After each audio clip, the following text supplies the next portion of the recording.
तो स्वागत है आपका मेरे YouTube चैनल पर। मैं आज आपके लिए लाई हूँ जनरल साइंस के कुछ इंपॉर्टेंट क्वेश्चंस जो आपके एग्जाम के लिए इंपॉर्टेंट होने वाले हैं। तो चलिए शुरू करते हैं। पहला क्वेश्चन है, मानव शरीर में रक्तचाप को नियंत्रित करने वाली ग्रंथि कौन सी है? कौन सी है जो रक्तचाप को नियंत्रित करती है? वो ग्रंथि है आपकी कौन सी? एड्रिनल। कौन सी? एड्रिनल। मानव शरीर में रक्तचाप को नियंत्रित करने वाली मुख्य जो ग्रंथि होती है वो एड्रिनल होती है।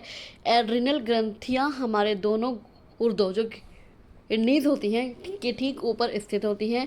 यह ग्रंथि एड्रीनालिन, नारियड्रालिन और एल्डोस्टेरोन जैसे मुख्य हार्मोन बनाती है। जब शरीर तनाव में होता है या अचानक किसी आपातकालीन स्थिति का सामना करता है तो एड्रिनल ग्रंथि से निकलने वाले हार्मोन हृदय गति और रक्त वाहिकाओं को सिकोड़कर रक्तचाप को बढ़ा देते हैं। साथ ही एल्डोस्टेरोन हार्मोन शरीर में नमक और पानी की मात्रा को संतुलित रखकर ब्लड प्रेशर को नियंत्रित करता है। नेक्स्ट क्वेश्चन आते हैं, निम्नलिखित में से कौन सा विटामिन एंटीऑक्सीडेंट के रूप में कार्य करता है? कौन सा विटामिन है जो एंटीऑक्सीडेंट के रूप में कार्य करता है? तो वह विटामिन सी। कौन सा? Vitamin C. वैसे तो विटामिन ए विशेषकर बीटा कैरोटीन के रूप में भी एंटीऑक्सीडेंट गुण दिखाता है, लेकिन विटामिन सी और विटामिन ई को शरीर का मुख्य और सबसे शक्तिशाली एंटीऑक्सीडेंट माना जाता है। विटामिन सी हमारे शरीर में फ्री रेडिकल्स क्या करता है? फ्री रेडिकल्स को बेअसर करता है। ये फ्री रेडिकल्स हमारी कोशिकाओं को नुकसान पहुंचाते हैं, जिससे बुढ़ापा जल्दी आता है और कई बीमारियां हो सकती हैं। यह सफ़ेद रक्त कोशिकाओं के कामकाज को बेहतर बनाकर बीमारियों से लड़ने की क्षमता को आपकी मजबूत बनाता है। यह कोलेजन प्रोटीन के निर्माण में मदद करता है, जिससे त्वचा में रिसाव बना रहता है और घाव जल्दी भरते हैं। नेक्स्ट क्वेश्चन आता है, किसी वस्तु का द्रव्यमान पृथ्वी से चंद्रमा पर ले जाने पर, अगर हम किसी वस्तु का द्रव्यमान पृथ्वी से चंद्रमा पर ले जाएंगे तो क्या होगा? वो अपरिवर्तित रहता है। क्या रहता है? वो अपरिवर्तित ही रहता है। इस अवधारणा को समझने के लिए क्या क्या क्या करना पड़ेगा? द्रव्यमान और भार के बीच का अंतर जानना बहुत ज़रूरी है। क्या है अंतर? द्रव्यमान का मतलब होता है कि किसी वस्तु में पदार्थ की कुल कितनी मात्रा है। क्या है? पदार्थ की कुल कितनी मात्रा है। आप किसी वस्तु को चाहे पृथ्वी पर रखें, चंद्रमा पर ले जाएं या अंतरिक्ष के किसी भी कोने में, उसका द्रव्यमान अपरिवर्तित ही रहेगा। यदि पृथ्वी पर किसी वस्तु का द्रव्यमान 60 किलोग्राम है तो चंद्रमा पर भी 60 किलोग्राम ही रहेगा। भार क्या होता है? भार वह बल है जिससे कोई ग्रह या उपग्रह किसी वस्तु को अपने केंद्र की ओर खींचता है। यह गुरुत्वाकर्षण बल पर निर्भर करता है। चूंकि चंद्रमा का गुरुत्वाकर्षण बल पृथ्वी के गुरुत्वाकर्षण बल का केवल 1/6 भाग है। देखिए चंद्रमा कितना कम है। चंद्रमा का जो गुरुत्वाकर्षण बल है वो पृथ्वी के गुरुत्वाकर्षण बल का केवल 1/6 भाग है। इसलिए चंद्रमा पर वस्तु का भार घटकर 1/6 हो जाता है। मान लीजिए यदि पृथ्वी पर आपका भार 60 किलोग्राम है, 60 न्यूटन है, तो चंद्रमा पर आपका भार केवल कितना होगा? केवल 10 न्यूटन ही रह जाएगा। द्रव्यमान अगर हम संक्षेप में बात करें तो अगर द्रव्यमान उतना ही रहेगा, चाहे स्थान बदलो चाहे ना बदलो, भार आपका बदल जाता है गुरुत्वाकर्षण बल के कारण। नेक्स्ट क्वेश्चन आता है, निम्नलिखित कथनों पर विचार कीजिए, कौन सा कथन आपका सही है, कौन सा गलत है? श्वेत रक्त कणिकाएं शरीर को रोगों से बचाने में सहायक होती हैं। लाल रक्त कणिकाओं में हीमोग्लोबिन पाया जाता है। कौन सही है? तो आपके दोनों ही सही हैं। श्वेत रक्त कणिकाएं शरीर को रोगों से बचाने में सहायक होती हैं।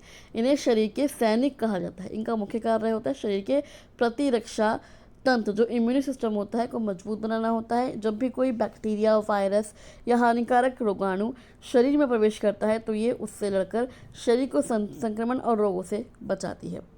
इसलिए आपका कथन एक भी सही है। अब दूसरे की बात कर लेते हैं। जो लाल रक्त कोशिकाओं में हीमोग्लोबिन नामक एक विशेष प्रोटीन पाया जाता है जिसमें आयरन होता है। इसी हीमोग्लोबिन के कारण हमारे खून का रंग जो है लाल होता है।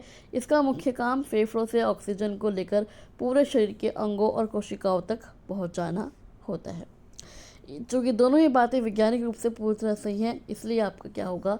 इसलिए आपका दोनों ही कथन आपके सही हैं। नेक्स्ट क्वेश्चन आते हैं, निम्नलिखित में से कौन सा युग्म सही सुमेलित है? कौन सा है? रिकेट्स विटामिन डी की कमी। जी हाँ, अगर विटामिन डी की कमी होगी तो आपको रिकेट्स हो सकता है। यह युग्म बिल्कुल सही है। रिकेट्स विटामिन डी की कमी होगा। इससे बच्चों की जो हड्डियाँ होती हैं वो कमज़ोर और लचीली हो जाती है। अगर स्कर्वी है, और ऑप्शन की बात कर लेते हैं, अगर विटामिन ए की नहीं, अगर विटामिन सी की कमी है तो स्कर्वी हो जाता है, और अगर विटामिन B1 की कमी है तो बेरी रोग हो जाता है, और अगर विटामिन ए की कमी है तो आपको रतौंधी हो जाता है। नेक्स्ट क्वेश्चन आता है, अम्लीय वर्षा के लिए मुख्य रूप से कौन कौन सी गैस उत्तरदायी है? अगर अम्लीय वर्षा होती है तो कौन कौन सी है? आपकी सल्फर डाइऑक्साइड, जो ऑप्शन में दिया गया कौन कौन सी है? Sulphur dioxide. अम्लीय वर्षा के लिए मुख्य रूप से 2 गैसें जिम्मेदार होती हैं, सल्फर डाइऑक्साइड और नाइट्रोजन ऑक्साइड। कारखानों, बिजली घरों और वाहनों से में जब कोयला या पेट्रोल जैसे जीवाश्म ईंधन जलते हैं तो भारी मात्रा में सल्फर डाइऑक्साइड और नाइट्रोजन ऑक्साइड गैसें हवा में मुक्त होती हैं। जब ये गैसें वायुमंडल में मौजूद पानी, ऑक्सीजन और अन्य रसायनों के साथ मिलती हैं तो ये सल्फ्यूरिक एसिड और नाइट्रिक एसिड में बदल जाती हैं। यही एसिड बाद में बारिश के पानी के साथ मिलकर धरती पर गिरते हैं, जिससे हम अम्लीय वर्षा कहते हैं। इससे क्या होगा? ऐतिहासिक इमारतों जैसे ताजमहल का संगमरमर पीला पड़ने लगता है, जिसे मार्बल कैंसर भी कहते हैं। जंगलों और फसलों को भी भारी नुकसान पहुंचता है। नेक्स्ट क्वेश्चन आता है, निम्नलिखित में से किस यंत्र से विद्युत विभवांतर मापा जाता है? किस यंत्र से जो विद्युत विभवांतर मापा जाता है वो आपका वोल्ट मीटर। कौन सा? Volt meter. विद्युत विभवांतर मतलब इलेक्ट्रिक पोटेंशियल डिफरेंस। क्या? इलेक्ट्रिक पोटेंशियल डिफरेंस या वोल्टेज को मापने के लिए वोल्ट मीटर का उपयोग किया जाता है। इसे हमेशा परिपथ में उन 2 बिंदुओं के समानांतर जोड़ा जाता है जिनके बीच का विभवांतर मापना होता है। नेक्स्ट क्वेश्चन आते हैं, मानव शरीर में इंसुलिन का स्त्राव किस अंग द्वारा किया जाता है? जो इंसुलिन का जो स्त्राव है वो किस अंग द्वारा किया जाता है? वो किया जाता है अग्नाशय द्वारा। किसके द्वारा? अग्नाशय द्वारा। हमारे शरीर में इंसुलिन हार्मोन का निर्माण और स्त्राव अग्नाशय द्वारा ही किया जाता है। कैसे काम करता है इंसुलिन हमारे शरीर में और क्या काम करता है? ये ब्लड शुगर पर नियंत्रण रखता है। जब हम खाना खाते हैं तो हमारा शरीर भोजन को ग्लूकोज में बदलता है। इंसुलिन इस ग्लूकोज को शरीर की कोशिकाओं तक पहुंचाने का काम करता है, जहां इसका उपयोग ऊर्जा बनाने के लिए किया जाता है। यदि अग्नाशय पर्याप्त मात्रा में इंसुलिन नहीं बनाता या शरीर इसका सही उपयोग नहीं कर पाता तो खून में ग्लूकोज का स्तर बढ़ जाता है। इसको हम क्या कहते हैं? डायबिटीज़ कहते हैं। नेक्स्ट क्वेश्चन आता है, डीएनए का संरचनात्मक मॉडल किसने प्रस्तुत किया था? डीएनए का जो संरचनात्मक मॉडल किसने प्रस्तुत किया था? वो क्या था? वाटसन एवं क्रिक। किसने? वाटसन एवं क्रिक ने सन 1953 में। कब किया था? सन 1953 में जेम्स वाटसन और फ्रांसिस क्रिक। क्या नाम है? जेम्स वाटसन और फ्रांसिस क्रिक ने डीएनए की द्विकुंडलीकृत संरचना, डबल हेलिक्स मॉडल, द्विकुंडलीकृत संरचना का प्रस्ताव दिया था। इसी क्रांतिकारी खोज के लिए उन्हें सन 1962 में, कब? 1962 में, ये आपके क्वेश्चन भी आ सकते हैं एग्जाम में, 1962 में नोबेल पुरस्कार से सम्मानित किया था। क्या क्या विशेषताएं होती हैं डीएनए मॉडल की? डीएनए की संरचना एक घुमावदार सीढ़ी की तरह होती है, जिसमें 2 लड़ियाँ आपस में लिपटी होती हैं। इस सीढ़ी के डंडे 4 प्रकार के रसायनों से बने होते हैं। एडेनिन, साइटोसिन, एडेनिन हमेशा थाइमिन टी के साथ जुड़ता है और साइटोसिन हमेशा ग्वानिन जी के साथ जुड़ता है। नेक्स्ट क्वेश्चन आता है, निम्नलिखित में से कौन सी धातु सबसे अधिक विद्युत चालक है? कौन सी धातु जो सबसे अधिक विद्युत चालक है? वो आपकी चांदी। कौन सी? चांदी। चांदी सभी धातुओं में विद्युत की सबसे अच्छी चालक होती है। चांदी के परमाणुओं में बहुत अधिक संख्या में मुक्त इलेक्ट्रॉन होते हैं। ये इलेक्ट्रॉन बिना किसी रुकावट के बहुत आसानी से बह सकते हैं, जिससे विद्युत धारा का प्रवाह सबसे तेजी से होता है। चूँकि चांदी एक बहुत महंगी और कीमती धातु है, इसलिए व्यवहारिक रूप से इसके तार बनाना बहुत खर्चीला होगा। यही कारण है कि घरेलू और औद्योगिक बिजली के तारों में तांबा या एल्यूमिनियम का उपयोग किया जाता है, जो चांदी की तुलना में सस्ते होते हैं और इनकी चालकता भी बहुत अच्छी होती है। अगर चालकता का घटता क्रम देखा जाए तो सबसे अधिक क्या है? चांदी है, फिर तांबा है, फिर सोना है और फिर आपका एल्यूमिनियम है। नेक्स्ट क्वेश्चन आता है, निम्नलिखित कथनों पर विचार कीजिए। मलेरिया एक वाहक जनित रोग है। क्या है? वाहक जनित रोग है। और सेकेंड टाइप का मलेरिया का कारक क्या है?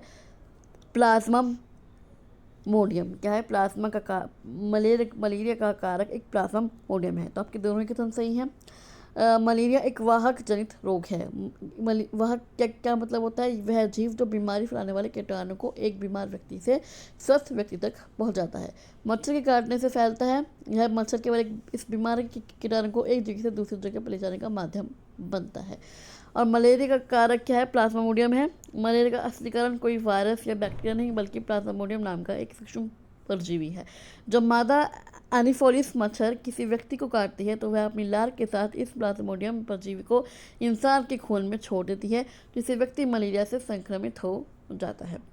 मलेरिया का कारक प्लाज्मोडियम परजीवी है और इसे फैलाने वाला वाहक जो है मादा एनोफोलिस मच्छर है। नेक्स्ट क्वेश्चन आते हैं, यदि किसी चालक की लंबाई दुगनी कर दी जाए, क्या करते हैं, चालक की लंबाई दुगनी कर दी जाए और अन्य सभी कारक समान हो, क्या अन्य सभी कारक समान हो, तो उसका प्रतिरोध कैसा होगा, तो उसका प्रतिरोध आपका दुगना हो जाएगा। किसी भी चालक का विद्युत प्रतिरोध उसकी लंबाई पर सीधे निर्भर करता है। भौतिक विज्ञान के अनुसार किसी चालक का प्रतिरोध जो है उसकी लंबाई के समानुपाती होता है, प्रोपोर्शनल होता है, डायरेक्टली प्रोपोर्शनल होता है।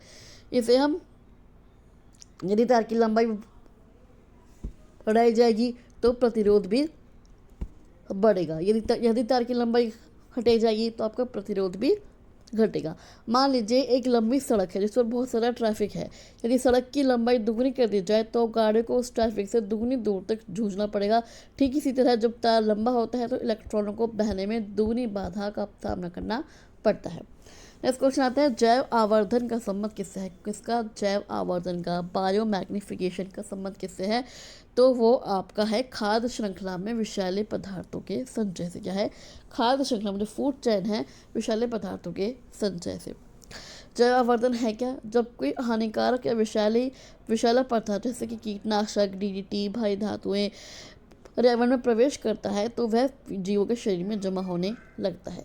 जैसे जैसे हम खाद्य श्रृंखला में नीचे से ऊपर की ओर यानी प्राथमिक उपभोक्ताओं से शीर्ष उपभोक्ताओं की ओर बढ़ते हैं, वैसे वैसे इन विषैले पदार्थों की सांद्रता पर हर स्तर पर लगातार बढ़ती जाती है। इसी प्रक्रिया को हम कहते हैं जैव आवर्धन। क्या कैसे काम करता है, मान लीजिए किसी एक झील के पानी में बहुत कम मात्रा में कीटनाशक बहकर आ गया। पानी के इन छोटे जीवों ने उस प्रदूषित पानी का उपयोग किया जिससे उनके शरीर में थोड़ा सा जहर चला गया। एक छोटी मछली अपने जीवन काल में ऐसे हजारों छोटे जीवों को खाती है, इस वजह से उन सभी छोटे जीवों का जहर उस छोटी मछली के शरीर में जमा हो जाता है। बड़ी मछली कई छोटी मछलियों को खाती है जिससे उसके शरीर में जहर की मात्रा और ज़्यादा बढ़ जाती है। जब कोई पक्षी या इंसान इन बड़ी मछलियों को खाता है तो विषैले पदार्थ की सबसे अधिक और घातक मात्रा उनके शरीर में पहुंचती है।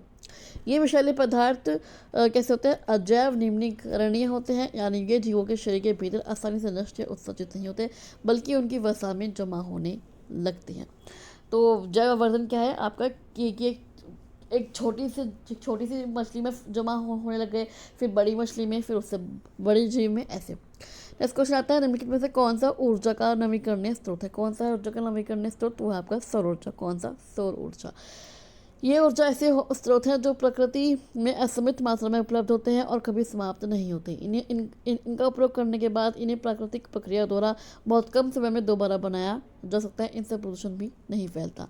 फॉर एग्जाम्पल सौर ऊर्जा, पवन ऊर्जा, जल विद्युत ऊर्जा और भूतापीय ऊर्जा। अनवीकरणीय ऊर्जा स्रोत कौन कौन से होते हैं, अनवीकरणीय ऊर्जा स्रोत हैं ऐसे ऊर्जा के स्रोत जिनके भंडार सीमित हैं और एक बार पूरी तरह समाप्त होने के बाद इन्हें दोबारा बनाने में लाखों करोड़ों खर्च का सामना करना पड़ सकता है, जैसे आपका कोयला, पेट्रोलियम, प्राकृतिक गैस। नेक्स्ट क्वेश्चन आता है, किसी चालक में विद्युत धारा का प्रवाह किनके कारण होता है, किनके कारण होता है किसी चालक में विद्युत धारा का प्रवाह, तो होता है इलेक्ट्रॉन्स के द्वारा। किसके द्वारा, इलेक्ट्रॉन्स के द्वारा।